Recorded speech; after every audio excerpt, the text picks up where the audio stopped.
Hi, I'm Dino Lucarelli.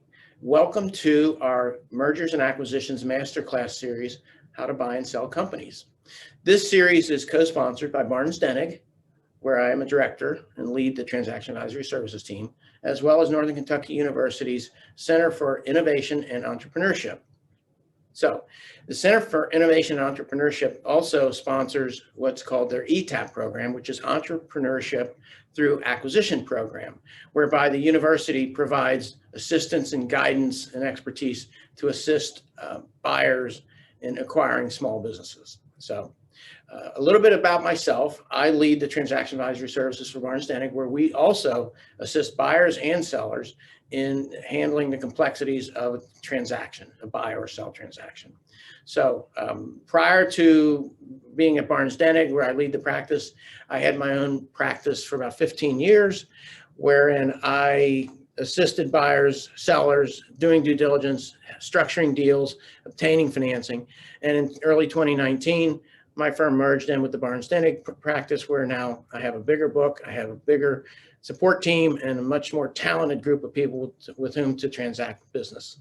So as far as this series goes, there will be 6 weekly sessions beginning today, Tuesdays at 1:30, wherein the first topic for today is the process for buying and selling a company. Next week, we'll talk about deal structures. The third week, we'll talk about how to measure what your expected return should be for a deal, how to understand your cost of capital, your expected return. The fourth week, we'll talk about valuations. The fifth week, we'll go through financing and how to obtain financing. And then the last week of our series, we'll talk about the due diligence process and how to make sure that you're, as a seller, you're conveying the right information and you're being able to prove it. And as a buyer, you're able to ask the right questions and make sure that you know what you're getting when you do a deal. So there will be 6 weekly sessions beginning today. So today's topic is the process itself. Then we're going to hit this from both angles, the buyer and the seller. But the process actually begins before you go to market. The process for buying or selling a company starts well in advance. And what you're doing in advance of taking your company to market, if you're a seller, is you're making sure that the company is as strong as possible, that it's humming on all the right cylinders. The company doesn't have any flagrant weaknesses, and it maintains the proper attributes that buyers are looking for. So we're going to go through a series of attributes that buyers look for and that sellers should plan to have built into their company by the time they take it to market. The first is recurring revenues. You think about recurring revenues, you think about utility companies, you think about software companies that sell maintenance contracts or licenses, you think about companies that sell service contracts to come out and do work periodically under that service contract, where there's a monthly billing or a quarterly billing or an annual renewal billing. And the benefit of recurring revenues is obvious, but simply stated, you don't have to go resell every time there's a transaction. The transactions occur and continue to recur without you having to send new sales teams out, do new quotes, et cetera. It's a very strong, important component of a high-value company.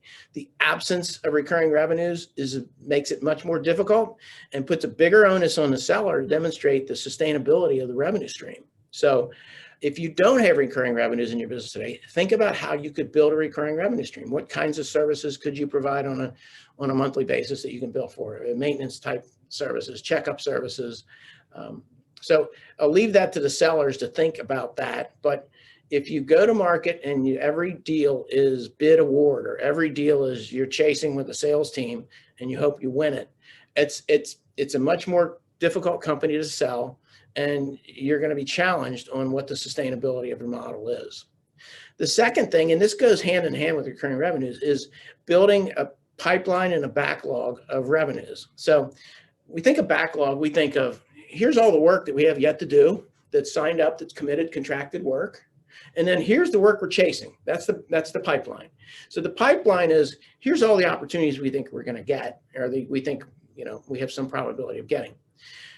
So if you take those two, pipeline and backlog reports, and you do them regularly, let's say you do a monthly pipeline and backlog report. And if you're not doing that now, start doing it.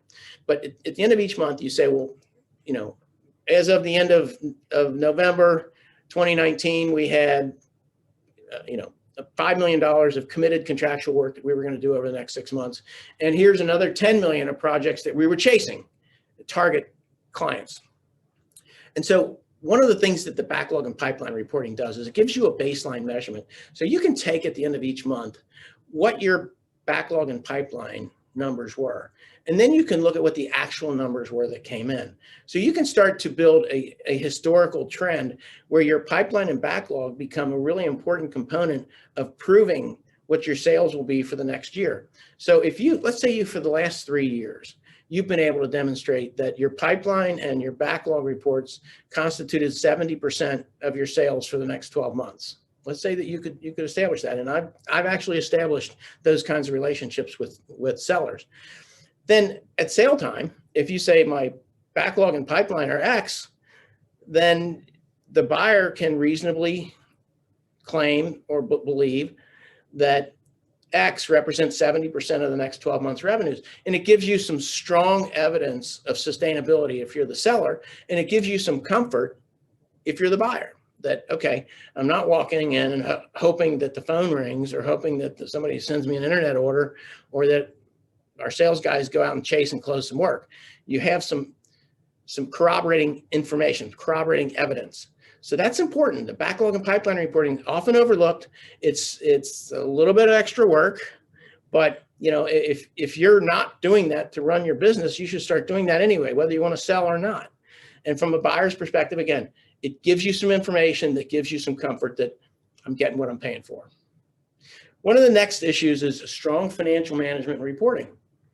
We subscribe to databases and reporting entities that work largely with private equity firms. And so private equity firms supply this company with real data information, real company sale information. So they'll say, you know, we sold an IT services firm and we sold it for 8 times earnings. And they report this routinely. So we subscribe to that database. So we can see what prices deals are going at by industry. Well, one of the issues about that's important is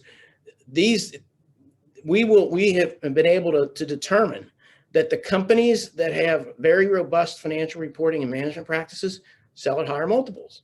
Why would that be? Well, it just makes sense, right? If you can see very crisp, clean financial management, financial reporting, and the data collection process is good, you have a higher degree of reliability upon that data. So as a buyer, you're taking less risk. And as a seller, you can demonstrate that when I tell you in the next 12 months, we're going to do X, here's the data that supports it. Here's our financial information. Here's our leading indicators. You know, here's our KPIs, key performance indicators. So if you've been able to establish that kind of rigor and structure within your company, you're going to get a bigger price. And as a buyer, you're going to be willing to pay a higher price because you're getting a higher degree of certainty of what the company can do.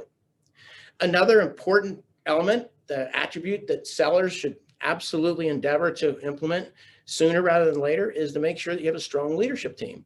When a seller departs a company, obviously there's going to leave a hole of some sort. Now, in some cases, the sellers are not active in the business or they're marginally active. And that's not uncommon. And that's not an indictment.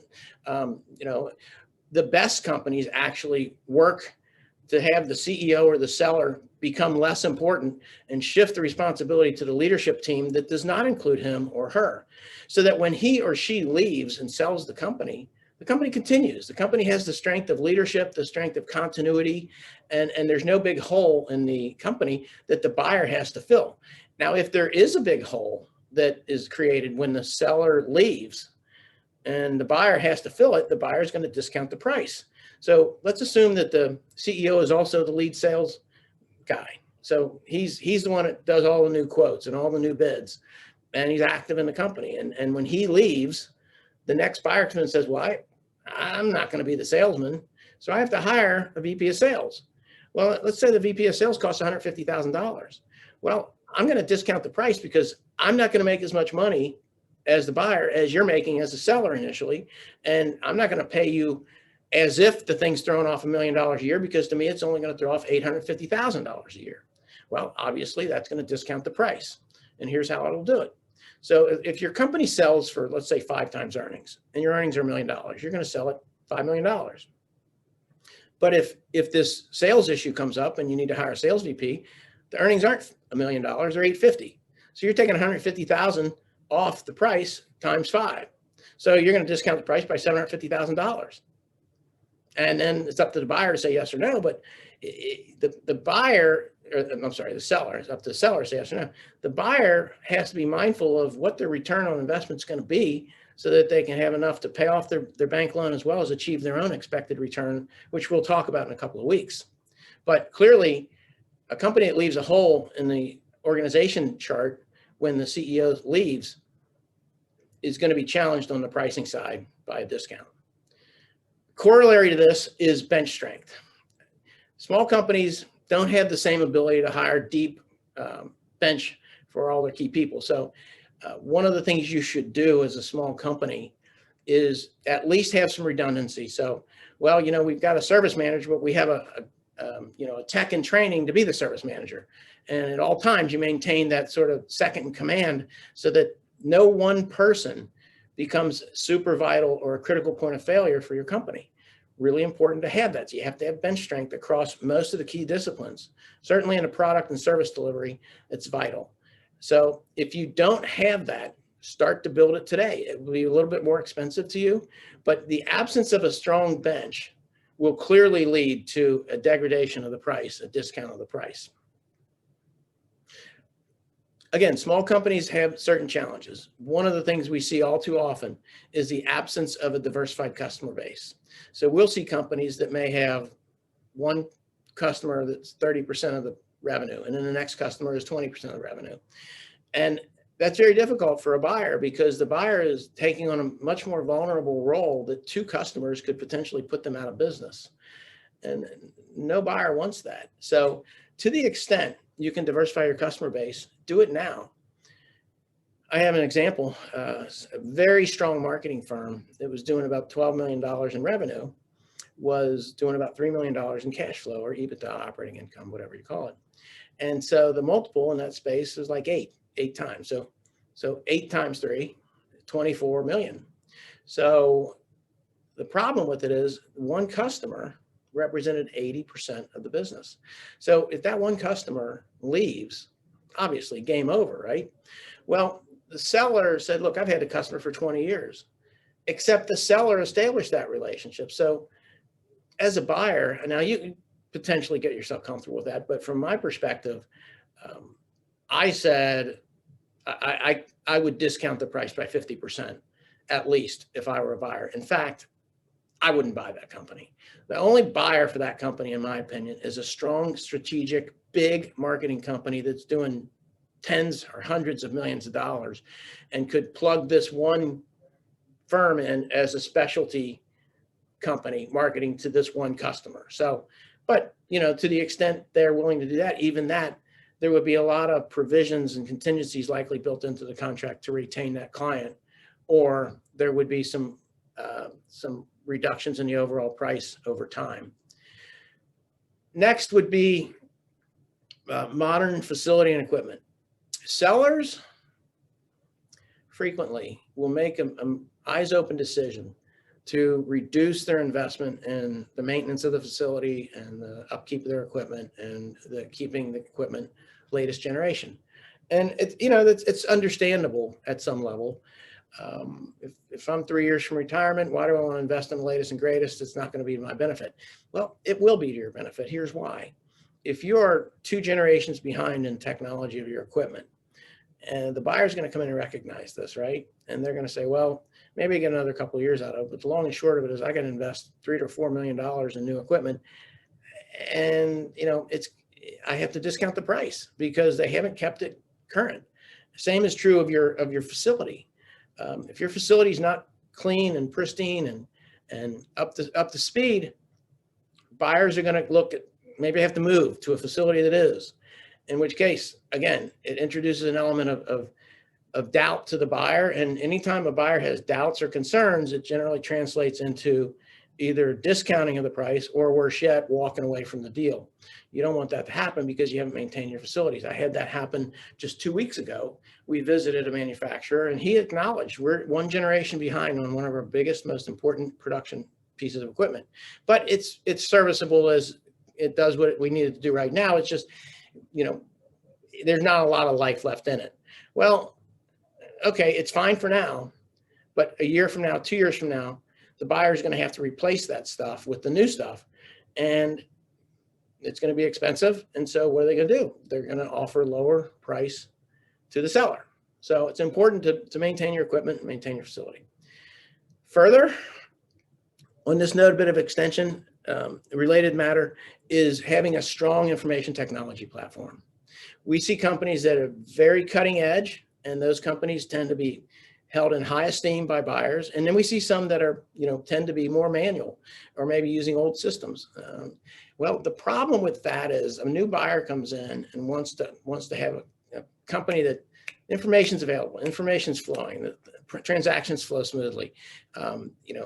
Automation tends to lower your overall operating costs. And if you haven't automated and you don't have a strong IT platform, you're likely to have a higher cost structure. And certainly the buyer doesn't want to have to come in and immediately learn the business, learn the company, learn the customers, learn the employees. And, oh, by the way, I need to put in some information technology to get this company up to where it needs to be. That's really the responsibility of the seller if you expect to optimize your position. Okay, so those are the preparing attributes. Now, let's get into the processes themselves of what exactly you need to do to, step by step to effectuate a successful sale or purchase of a company. So for each of these topics, I'll talk about the buy and the sell side. So first topic is identifying what your goals and expectations are. So from the seller's side, it sounds simple. I want to sell my company. Well, not really. A lot of sellers want to sell part of their company. They want to sell a majority interest. Maybe they want to stay on for 5 years and continue to be, the leader of the company. Maybe they want to leave immediately. Maybe they want to take all their cash up front. Maybe they want to take some over time and get the installment method and maybe defer some taxes. Understanding what you want from the seller's perspective, what your overall goals and objectives and strategies are, is really important. That will define how you articulate the next several steps. On the buy side, you want to gauge what your competencies are. What lanes can I successfully go down and be good at? What do my skill sets allow me to do? And what kinds of companies best meet those skill sets? The hardest deal we have to do to buy for a buyer is where the buyer does not have a clear vision of the kind of company. In fact, we don't take on buyers that won't work with us to identify specifically the kinds of companies that would work for them. Now, that's not saying that you have to be so specialized that you'll only buy a medical device company. Okay, that's not the point. The point is, can you identify segments of the industry? I want a manufacturing company that manufactures a niche product. Okay, well, that's a more palatable search. I want a manufacturing company that operates in plastics. Okay, good. You've got a plastics manufacturing company. That gives us a fairly broad industry to look at, but it also gives us some focus. So in the absence of having established on either side, the buy or sell, what you really want to get out of it, it makes the whole process much more difficult to accomplish. Next is, after you've established what you want to do, now I'm going to talk to the sell side. I need to get a fair market valuation of my company. What's it worth? What's it likely to yield in the market? What's a reasonable price? Unfortunately, we see sellers who underprice their business, and we see some that overprice their business. Both are damaging, of course. If you overprice your business, you're not going to have a legitimate opportunity to sell because buyers are going to walk away. If you underprice, you're leaving money on the table, and why should you do that? So in our practice, we do not try to exact big discounts to sellers. When we're buying companies, we want to pay fair value. Why? Because we're going to spend the time and energy to buy a company. Let's buy a company. Let's take a company that's here and let's inject new capital, new ideas, fresh thinking into that business and take it to the next level. And if you're not willing to take that bet on yourself as a buyer, you shouldn't buy a company. What you should do is, something else. But we don't try to go in and discount prices because there's more sellers than buyers. Sellers aren't really dumb. But as a seller, without a fair market value done, a fair market valuation, you could leave money on the table. And so obviously we don't recommend that. Now that you've got the valuation, you're ready to start preparing marketing materials. But let me switch over to the buy side now. So the buy side, you've identified your competencies and kinds of companies you want. Now you want to identify specific targets, okay? So you're identifying specific targets that might make sense, whether they're for sale or not. we as a practice don't generally care whether a company's marketed for sale or not. We tend to look broadly at industries and look at companies that might meet our criteria, and then we reach out. We're essentially independent of the company that we represent, although we have the same interests. We're in a third party. We're a CPA firm. We have credibility. We're not tire kickers. People can believe us when we reach out and say, hey, we're representing a well-funded buyer who's sophisticated and understands the process. So we've identified specific targets. So now you've got a buyer who's identified specific targets and know what they want. You've got a seller who knows what they want out of a deal. Now, in both cases, you're going to get a valuation done of the company. So from the seller side, you want to know what the valuation. From the buyer side, you want to know what the valuation is that you're willing to pay for a particular company after you've identified targets. So now bounce back to the seller side. So after you've identified what your goals and objectives are, and you have valuation, you prepare marketing materials. The marketing materials will talk about your company, the history, the industry in which it competes, the specific competitors that you compete with, the financial history, more about the product, more about the service, trends that are going on in the business, talk about your people, talk about your technology, and talk about the future. And that information memorandum, confidential information memorandum, is a book that we typically prepare for our clients to put the most important elements forward.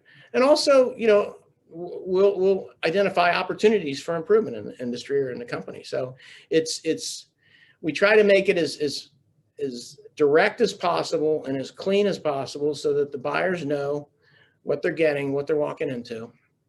And so now, as the buyer, you're reviewing that confidential information memorandum, and then you're going to meet. The buyer and seller are going to meet and talk about the art of the possible. So what's this look like? So now there's a chemistry fit. There's a discussion between the buyer and seller about, how long this might take and what each party wants out of it. Now let's assume that both parties come to agreement, and you like what you're hearing as a buyer, and the seller likes what he's hearing from the buyer. Then the buyer would issue what's called a letter of intent. Letter of intent is an indication of interest. It talks about what your pricing is, what would you be willing to pay for the company, how you'd be willing to pay it, whether it's initially upfront and then some over time or whatever. It talks about the timing over which you expect to finish the transaction. So it's not unusual for these transactions to take 3 to 6 months. So letter of intent also has a provision which is called an exclusivity provision. Exclusivity provision says that if this letter is signed, then the seller is not allowed to go try to sell the company to anybody else during this, let's say, 6-month window, the exclusivity period, because you've got a buyer who's investing time and energy and doing the due diligence, putting a team together, analyzing the company, getting financing, hiring a lawyer to draft the document. So the exclusivity provision is a real important part of the letter of intent. So now you have a letter of intent done that both parties agree. Now starts the due diligence process. Now, as a seller, what we typically do is we try to house as much data as possible in a data room. So we subscribe to service, and essentially we can put out into this data room, say, the last 5 years of financial data, the tax returns, safety history, insurance records, whatever, okay? So we put all that out there available, but only interested parties are able to access it. So depending on the transaction, you might give people access to this information prior to the letter of intent, and oftentimes there is a limited group of people that are enabled to go look at that information to make a decision about the letter of intent. And so now during due diligence, you may put more out there. You're putting a lot more information that allows the buyer to prove that the information you provided is fair and valid and accurate. And so this process of doing the due diligence begins with the signing of the letter of intent and can take 3, 4, 5, 6 months, sometimes longer in big transactions. But while the due diligence period is going on, the buyer is also securing financing. And so going out to banks, well, the banks are going to want to see some of the same information that the due diligence process opens to the buyer. So, the financing and due diligence process go hand in hand. And while that's all going on, the buyer has an attorney drafting a definitive purchase agreement. the definitive purchase agreement is a much more detailed analysis of the company, specifics of the transaction, what's going to be paid, when it's going to be paid, how it's going to be paid. There will be things like promises that are made by the seller, that warranties that he makes about representations about. There's no outstanding lawsuits. There's no insurance claims. There's whatever, no product liability claims. We have our customer base is solid. We don't know of any disruption of business, but the seller makes a whole bunch of warranties in this document, and the buyer requests them.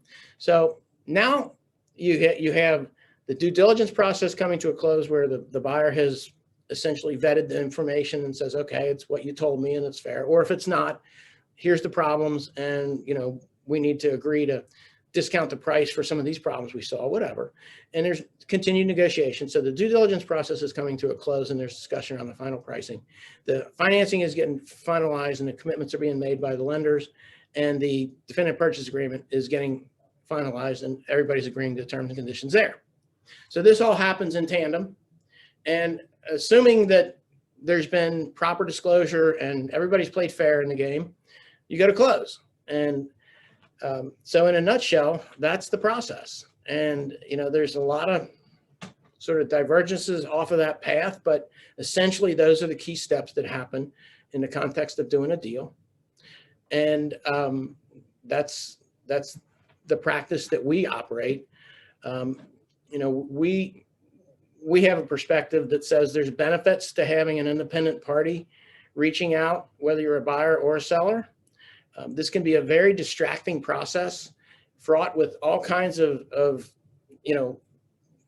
turns and twists that can distract the seller, and things that can slip by a buyer. So in any event, those are the steps. Next week's session, we will talk about deal structures. So we will talk about how you put together an offer and the different options that you can consider as a buyer and as a seller, what those different options may be that you want to consider, things that maybe don't make as much sense to you or may make sense to you, but at least open the lid on that particular arena. So thank you for your interest in the topic. Thank you for being here. We look forward to seeing you next week.